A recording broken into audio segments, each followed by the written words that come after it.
খ্রিস্টান পাদ্রীগুলো ডাকতে বলে, এ মুসলমানের খলিফা, তোমাদের কাছে আমাদের প্রথম নম্বর প্রশ্ন হলো, বলো তো দেখি এই পৃথিবীর এমন কোন জায়গা সেই জায়গাতে সূর্যের আলো একবার গেছে আর কিয়ামত পর্যন্ত যেতে পারবে না? ওই জায়গার নাম তোমরা কোরআন থেকে বলে দাও। তোমাদের কাছে 2 নম্বর প্রশ্ন হলো, বলো তো এই পৃথিবীর এমন কোন 2 ভাই যারা একই দিনে জন্মগ্রহণ করেছে আবার একই দিনে মৃত্যুবরণ করেছে, অথচ এক ভাইয়ের চাইতে আর এক ভাই 100 বছরের বড়। এক ভাইয়ের চাইতে আর এক ভাই কত বছরের বড়? ওই 2টা ভাইয়ের নাম তোমরা কোরআন থেকে বলে দাও। তোমাদের কাছে 3 নম্বর প্রশ্ন হলো, বলো তো এই পৃথিবীর এমন কোন জেলখানা যেই জেলখানাও খাবার খায়, জেলখানার ভেতরের মানুষটাও খাবার খায়। 4 নম্বর প্রশ্ন হলো, এই পৃথিবীর এমন কোন কবর যেই কবরটাও জীবিত, কবরের ভেতরের মানুষটাও জীবিত। এই 4টা প্রশ্নের উত্তর যদি তোমরা কোরআন থেকে দিতে পারো, আমরা পাদ্রী কথা দিলাম আমরা কালেমা পড়ে মুসলমান হয়ে যাব। প্রশ্ন করছেন কয়টা? প্রথম নম্বর প্রশ্ন, এই পৃথিবীর এমন কোন জায়গা যেই জায়গাতে সূর্যের আলো একবার গেছে আর কিয়ামত পর্যন্ত যেতে পারবে?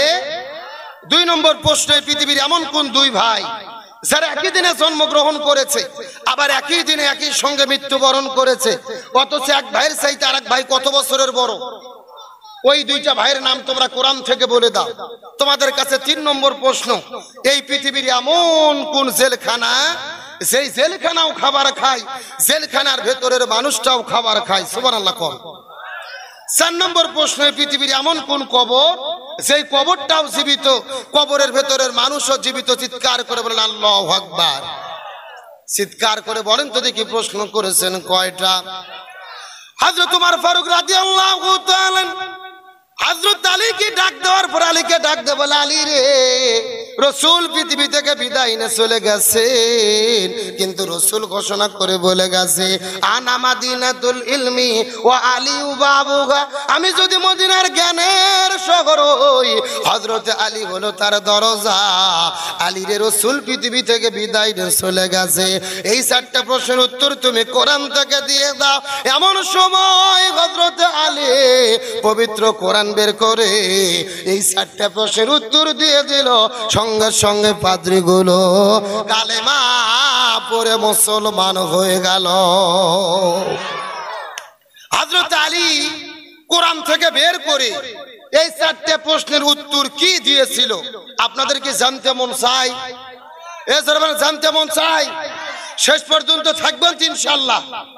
আসেন আমরা 4টা প্রশ্নের উত্তর শোনার পরই তারপরে বিদায় নেব ইনশাআল্লাহ। আসেন আমরা তাফসীরের মধ্যে ঢুকে পড়ি। আমরা আজকে যে সূরা থেকে আলোচনা শুনবো, এই সূরাটির নাম হলো সূরা মায়দা। জোরে বলেন নাম কি? সূরা মায়দার 67 নম্বর আয়াতে কারিমা লক্ষ্য করুন। এই আয়াতের মধ্যে আল্লাহ তাআলা সর্বপ্রথম বলছেন, ইয়া আইয়ুহার রাসূল, হে রাসূল, বাল্লিগ, আপনি তাবলীগ করেন। জোরে কোন সুবহানাল্লাহ। বাল্লিগ শব্দটি হলো আমরের সিগা। আমর শব্দের অর্থ হলো আদেশ করা, অর্ডার করা, কমান্ড করা, হুকুম করা। আল্লাহ তাআলা নবীকে আদেশ করে বলতেছেন, বাল্লিগ, আপনি তাবলীগ করেন। তাহলে চিৎকার করে বলেন, তাবলীগ করতে হবে হুকুম কার? আরো জোরে আমার দিকে লক্ষ্য করেন। রাসূল বলতেছেন, আল্লাহ আপনি তো তাবলীগ করতে বললেন, আমি কি দিয়ে তাবলীগ করব? আল্লাহ তাআলা কত চমৎকার করে বলে দিলেন, মা উনজিলা ইলাইকা মির রাব্বিক, আমি আপনার উপরে যে কোরআন নাজিল করেছি এই কোরআন দিয়ে আপনি তাবলীগ করেন। সুবহানাল্লাহ। খুব ভালো করে বোঝার চেষ্টা করবেন। তার মানে বোঝা গেল তাবলীগ করতে হবে কি দিয়ে? কোরআন দিয়ে। জোরে বলেন কি দিয়ে? কোরআন বাদ দিয়ে অন্য কোন কিতাব দিয়ে তাবলীগ করলে তাবলীগের হক আদায় হবে? এরপরে আল্লাহ কত মারাত্মক কথা বলেছে লক্ষ্য করুন। আল্লাহ তাআলা বলতেছেন, ওয়া ইল্লাম তাফআল ফামা বাল্লাগতা রিসালাতাহু, হে রাসূল ভালো করে জেনে নেন, আপনি যদি কোরআনের তাবলীগ না করেন, আপনি নবী রিসালাতের দায়িত্বই পালন করলেন না। কতটা মারাত্মক কথা চিন্তা করে বুঝেছেন? এরপরে আল্লাহ তাআলা বলতেছেন ওয়াল্লাহু ইয়াসিমুকা মিনান নাস। হে রাসূল, আমি খুব ভালো করে জানি আপনি নবী যদি কোরআনের তাবলীগ করতে যান আপনি বিপদে পড়বেন, কিন্তু আমি আল্লাহ কথা দিলাম আপনি নবী কোরআনের তাবলীগ করতে গিয়ে যদি বিপদে পড়েন আমি আল্লাহই আপনাকে সাহায্য করব। চিৎকার করে বলেন তো দেখি সুবহানাল্লাহ। তাহলে জোরে করে বলেন তো দেখি তাবলীগ করতে হবে হুকুম কার? আরো জোরে বলেন। তাবলীগটা করতে হবে কি দিয়ে? আরো জোরে বলেন। আর কোরআনের তাবলীগ করতে গিয়ে বিপদের মধ্যে পড়লে কে সাহায্য করবে? এ ভারতের মুসলমান কথাগুলো বোঝার চেষ্টা করবেন। আমি কিন্তু আপনাদের মধ্যে আজকে দীর্ঘক্ষণ আলোচনা করব না, মাত্র কয়েক মিনিটের ভেতরে একটা মেসেজ আপনাদেরকে দেওয়ার পরে বিদায় নিয়ে চলে যাওয়ার চেষ্টা করব। কোরআনের তাবলীগ কেমনে করবে আর তাবলীগ করতে গিয়ে বিপদের মধ্যে পড়লে আল্লাহ তাআলা ঈমানদার মুসলমানদেরকে কেমনে সাহায্য করে এই বিষয়টা বুঝাই আপনাদের মধ্য থেকে বিদায় নিয়ে চলে যাওয়ার চেষ্টা করব। আমার নবীজির উপরে আল্লাহ যখন কোরআন নাজিল করেছে, আমার নবীজি যখন কোরআনের দাওয়াত দেওয়ার জন্য বাড়ি থেকে বের হয়েছে, আমার নবীজি যখন তাফের ময়দানে চলে গিয়েছে, ওই কাফিরের বাচ্চারা নবীকে পাথরের পর পাথর মারা শুরু করে দিয়েছে। আমার নবীজি পাথরের আঘাত খাইতে খাইতে মাটির মধ্যে পড়ে গেছে। কিছুক্ষণ পরে নবীজির আবার হুঁশ হয়েছে, তারা আবার নবীজিকে পাথর মারা শুরু করে দিয়েছে। নবীর শরীরের মধ্য থেকে একটা ফোঁটা রক্ত বের হয়েছে। আল্লাহ তাআলার কুদরতি মনের মধ্যে বড় কষ্ট লেগে গেছে। আল্লাহ তাআলা ডাকতে বলে, জিবরাইল রে, আর তুমি বসে থেকো না, ওই তাফের ময়দানে তোমাকে ছুটে যাওয়া লাগবে। তার কারণ হলো নবীর শরীরের মধ্য থেকে একটা ফোঁটা রক্ত বের হয়েছে, ওই রক্তটা জমিনের মধ্যে পড়তে দেওয়া যাবে না। তার কারণ হলো নবীর শরীরে রক্ত যদি জমিনের মধ্যে পড়ে যায়, ওই জমিনের ভেতরে সাথে সাথে ভূমিকম্প শুরু হবে। লিল্লাহি তাকবীর। আল্লাহু আকবার বলো, আল্লাহু আকবার, আল্লাহু আকবার বলো, আল্লাহু আকবার। সবাই আল্লাহু আকবার বলো, আল্লাহু আকবার, আল্লাহু আকবার বলো। এসো না আল্লাহর নামে গান গাই, এসো না মনো প্রাণ জুড়াই, এসো না মনো প্রাণ জুড়াই। যে নামের ইব্রাহিমের আগুন হলো পানি, ডাকার মতো ডাকলে আজ সারা দেবেন তিনি গো, সারা দেবেন তিনি। যে নামের ইব্রাহিমের আগুন হলো পানি, ডাকার মতো ডাকলে আজ সারা দেবেন তিনি গো, সারা দেবেন তিনি। ও মধুর নামটি মিটাই হতাশার জ্বালা, ও মধুর নামে গলে পড়ো মালা, ও নামের তুলনা হবে না, হবে না, ও নামের তুলনা মেলে না, মেলে না, তুলনা নাই নাই নাই। এসো না আল্লাহর নামে গান গাই, এসো না মনো প্রাণ জোড়াই। সবাই আল্লাহু আকবার বলো, আল্লাহু আকবার, আল্লাহু আকবার বলো। চিৎকার করে বলেন তো দেখি মারহাবা। আমার বন্ধুগণ মুসলমান বারা গভীর মনোযোগ। আমার নবীজির শরীরের মধ্যে পাথর মেরে মেরে রক্ত বের করেছে, তারপরে নবীজি দিনের দাওয়াত দেওয়া বন্ধ করে নাই। আমার নবীজি ওই দিনের দাওয়াত যখন চালিয়ে গেছে, আমার নবীজিকে তার একটা জেলখানার মধ্যে বন্দী করলো। সেই জেলখানার নাম হলো শিবে আবু তালিব। এক নয় দুই নয় 3.5 বছর পর্যন্ত আমার নবীজিকে তারা জেলের মধ্যে বন্দী করেছে। এখন আমি আপনাদেরকে জিজ্ঞাসা করি, ও ভারতের মুসলমান, আমার নবীকে যে জেলের মধ্যে বন্দী করে রাখলো, আমার নবীজি কি চোর ছিল, ডাকাত ছিল, নারী ধর্ষণ করেছিল?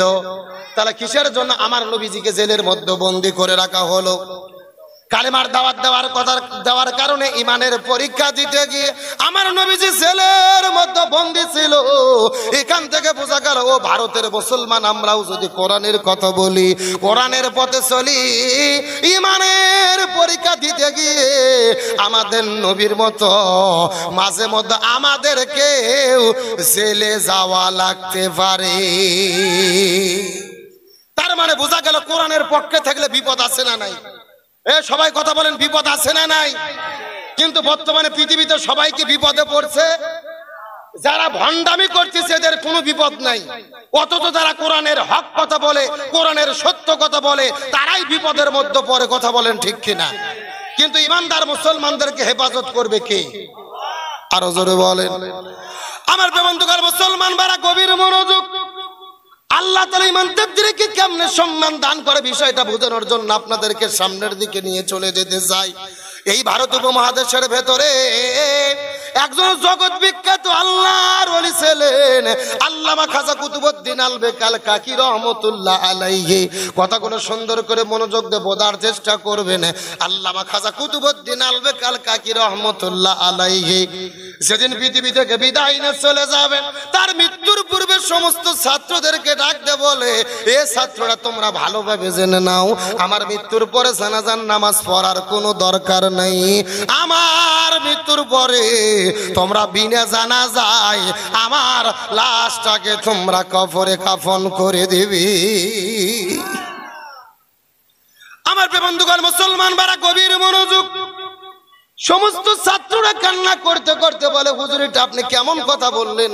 আপনি তো ভারত উপমহাদেশের মধ্যে জগৎ বিখ্যাত আল্লাহর ওলি, অথচ আপনি বিদায় নিয়ে চলে যাবে। আপনার মৃত্যুর পরে কেন জানাজার নামাজ পড়তে পারবো না? এর পিছনে কারণটা কি বলেন তো দেখি। এমন সময় খাজা কুতুবউদ্দিন আলবেক ডাক দিয়ে বলে, এ ছাত্র তোমরা ভালোভাবে জেনে নাও, আমার মৃত্যুর পরে তোমরা যদি জানাজার নামাজের ইমামতিত্ব করতে চাও, আমার নামাজের পরে যেই লোকটা জানাজার নামাজের ইমামতিত্ব করবে তার মধ্যে কমপক্ষে 4টে গুণ থাকা লাগবে। এই 4টে গুণের যদি কোনো মানুষ পাওয়া যায়, ওই লোকটা আমার জানাজার নামাজের ভেতরে ইমামতিত্ব করতে পারবে। আর 4টে গুণের যদি লোক পাওয়া না যায়, জানাজার দরকার নাই, বিনা জানাজায় আমার লাশটাকে তোমরা দাফন করে দেবে। আমার বন্ধুগণ মুসলমান ভাইরা গভীর মনোযোগ।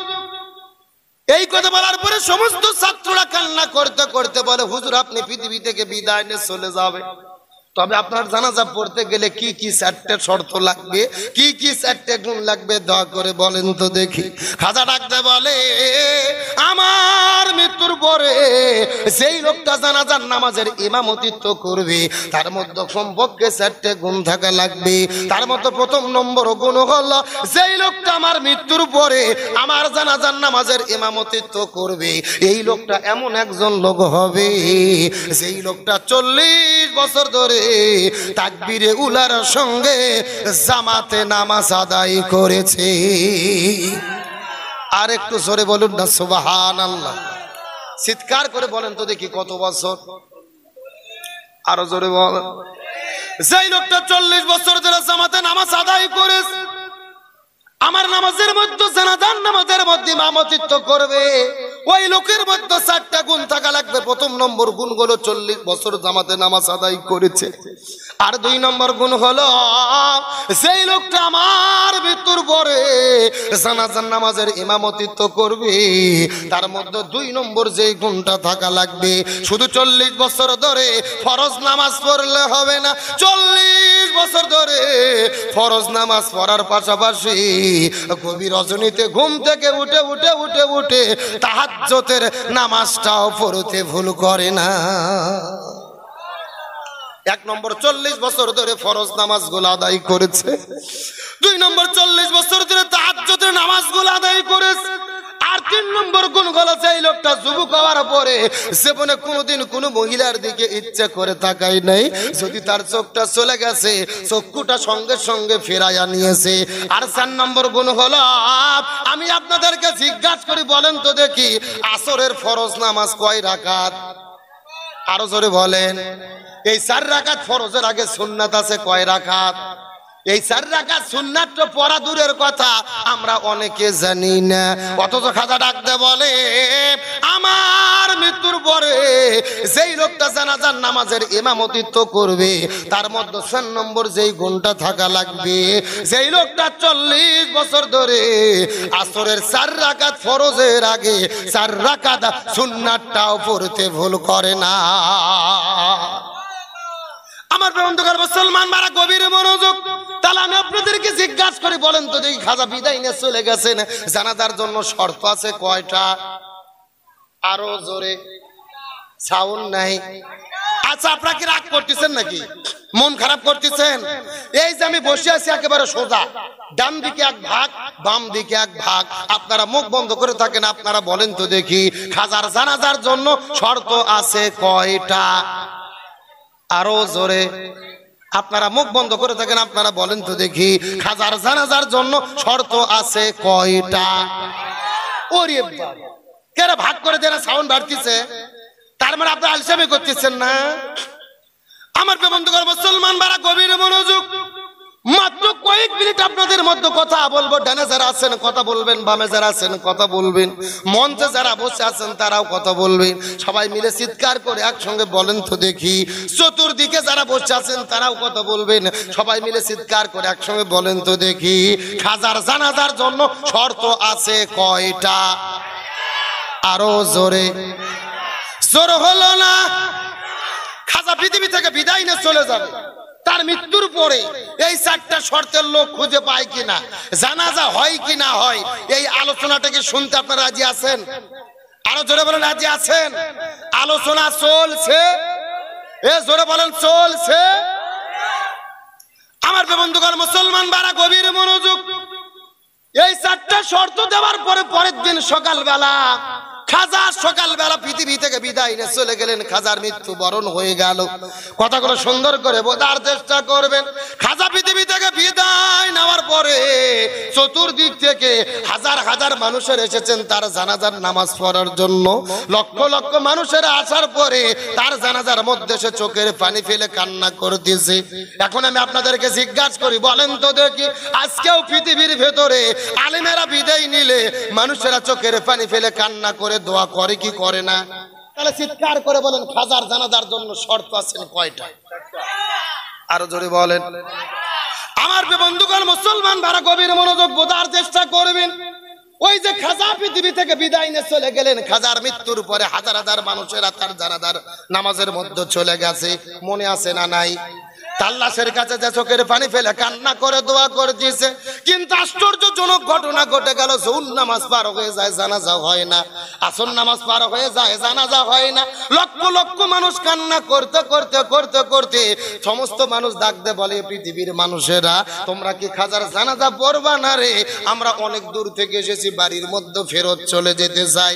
জানাজাটা পড়ে শেষ করো, আমরা বাড়িতে ফেরত চলে যাব। এমন সময় একটা ছাত্র দাঁড়িয়ে বলে, এ পৃথিবীর মানুষেরা আজকে খাজার জানাজা হবে না, তোমরা বাড়িতে ফিরে যাও। আজকে বিনা জানাজায় খাজার লাশটাকে দাফন করা হবে। আমার বন্ধুগণ মুসলমান বারা গভীর মনোযোগ। এই কথা বলার পরে লক্ষ লক্ষ মানুষেরা চোখের পানি ফেলে কান্না করে করে দোয়া করা শুরু করলেন, না না না, জানাজা হবে না, এই কথাটা কখনোই তো মানা যাবে না। ভারত উপমহাদেশের মধ্যে একজন জগৎ বিখ্যাত আল্লাহর ওলি, এই লোকটা বিদায় নিয়ে চলে গেল, অথচ বিনা জানাজায় তার লাশটা কবর দেওয়ার মতো কোনো সুযোগ নাই। এই কথা বলার পরে একজন ছাত্র কান্না করতে করতে দাঁড়িয়ে গেলেন। লক্ষ মানুষের সামনে একজন ছাত্র চিৎকার করে বলেন, এ পৃথিবীর মানুষেরা রে, খাজার জানাজার নামাজটা কেন হবে না তোমরা কি জানো? খাজার মৃত্যুর পূর্বে চারটে ওসিয়ত করে গেছে। এই চারটে গুণ আলা যদি কোনো মানুষ পাওয়া যায়, ওই লোকটার মাধ্যমে জানাজার নামাজের ইমামতিত্ব হবে। আর চারটে গুণ না পাইলে জানাজার নামাজের ইমামতিত্ব হবে না। কিন্তু সকালবেলা খাজা বিদায় নিয়ে চলে গেছে। খাজার মৃত্যুর পরে সন্ধ্যা চলে আসলো। এতক্ষণ পর্যন্ত আমরা খোঁজাখুঁজি করেছি, কিন্তু চারটা শর্তের একজন মানুষ এখন পর্যন্ত আমরা খুঁজে পাই না। আমার বন্ধুগণ মুসলমান ভাইরা গভীর মনোযোগ। এই কথা বলার পরে একজন মানুষ দাঁড়িয়ে চিৎকার করে বলে, এ ছাত্ররা রে, তোমরা মনোযোগ দিয়ে শুনে নাও। খাজা বিদায় নিয়ে চলে গেছে, চারটা শর্তের মানুষ তোমরা সকাল থেকে খুঁজে পাও নাই। তবে তোমাদেরকে বলতে চাই, একজন দাঁড়ানোর পরে চিৎকার করে লক্ষ মানুষের মধ্যে বলে দাও, খাজার মৃত্যুর জানাজার নামাজের জন্য কি চারটে গুণ লাগবে। এই চারটে গুণের কথা বলে দাও। এই লক্ষ মানুষের ভেতরে একজন মানুষ অন্তত থাকলেও থাকতে। আমার বন্ধুগণ মুসলমান ভাইরা গভীর মনোযোগ। এই কথা বলার পরে একজন ছাত্র দাঁড়িয়ে বলেন লক্ষ মানুষের সামনে, এ পৃথিবীর মানুষেরা তোমরা মনোযোগ দিয়ে শুনে নাও, খাজার মৃত্যুর জন্য 4টা শর্তের কথা বলেছে। এই 4টা শর্ত যার মধ্যে পাওয়া যাবে ওই লোকটাই তো আজকে জানাজার নামাজের মধ্যে ইমামতিত্ব করবে। তোমাদের মধ্যে এমন কি কোনো লোক আছে নাকি, যদি থাকো হাত ওঠাও তো, এমন কি কোনো লোক আছে নাকি যেই লোকটা 40 বছর ধরে ফজরের 5 ওয়াক্ত নামাজটা জামাতের সহিত আদায় করেছো? তোমাদের মধ্যে এমন কি কোনো লোক আছে নাকি সেই লোকটা 40 বছর ধরে তাহাজ্জুদের নামাজটাও পড়তে মিস করো নাই? তোমাদের মধ্যে এমন কি কোনো লোক আছে নাকি চোখের হেফাজত করেছে? তোমাদের ভেতরে এমন কি কোনো লোক আছে নাকি যেই লোকটা 40 বছর ধরে আসরের 4 রাকাত ফরজের আগে 4 রাকাত সুন্নাতটাও পড়তে ভুল করো নাই? এমন 4টা শর্তের যদি লোক পাওয়া যায় ওই লোকটার ইমামতিতে আজকে জানাজা হবে। আর এমন লোক খুঁজে যদি না পাওয়া যায় জানাজা হবে না, আমরা বিনা জানাজায় খাজার লাশটাকে দাফন করতে যাও। এই কথা বলার পর লক্ষ লক্ষ মানুষেরা চিৎকার করে কান্না শুরু করলেন। সবাই নিজেদেরকে আসামির কাঠ গড়াই দাঁড় করাইছে। এই লক্ষ মানুষের ভেতরে একজন মানুষ কি পাওয়া যাবে না রে যার মধ্যে 4টা গুণ পাওয়া যাবে? এই লক্ষ মানুষের মধ্যে একজন মানুষ কি পাওয়া যাবে না রে যেই মানুষটার মধ্যে 4টা শর্ত পাওয়া যাবে? এই কথা বলে বলে লক্ষ লক্ষ মানুষ চিৎকার করে কান্না করতেছে, লক্ষ লক্ষ মানুষ চিৎকার করে কান্না করতেছে। শেষ পর্যন্ত একটা মানুষ পাওয়া যায় কিনা আর জানাজার নামাজটা হয় কিনা, এই আলোচনাটা করতে যদি আর 20 মিনিট লাগে আপনারা কি শুনবেন? কথা বলেন চলবে? চলবে? কথা বলেন চলছে? চলছে? এই হুজুর উঠলে কেন? হুজুর কি খবর? 1 নম্বর। আরে 1 নম্বর লাগবে বুড়ো মানুষের, ছেলে মানুষের কেন? এরা কতদিন সিনেমার হলে যায়, 3 ঘন্টা সিনেমা দেখে যুবকেরা। জোরে বলেন কয় ঘন্টা? পেশাব লাগলে ওঠে না, সিপি মারে বসে থাকে। তো ওখানে যদি বসে থাকা যায় কোরআনের মাহফিল থাকা যাবে না? জোরে বলেন চেষ্টা করে থাকা যাবে না? তাহলে চিৎকার করে বলেন কয়টা শর্ত? এই 4টা শর্তের লোক পাওয়া যায় কিনা, জানাজা হয় কিনা হয়, আলোচনা অবশ্যই আমাদের জানতে হবে ইনশাআল্লাহ।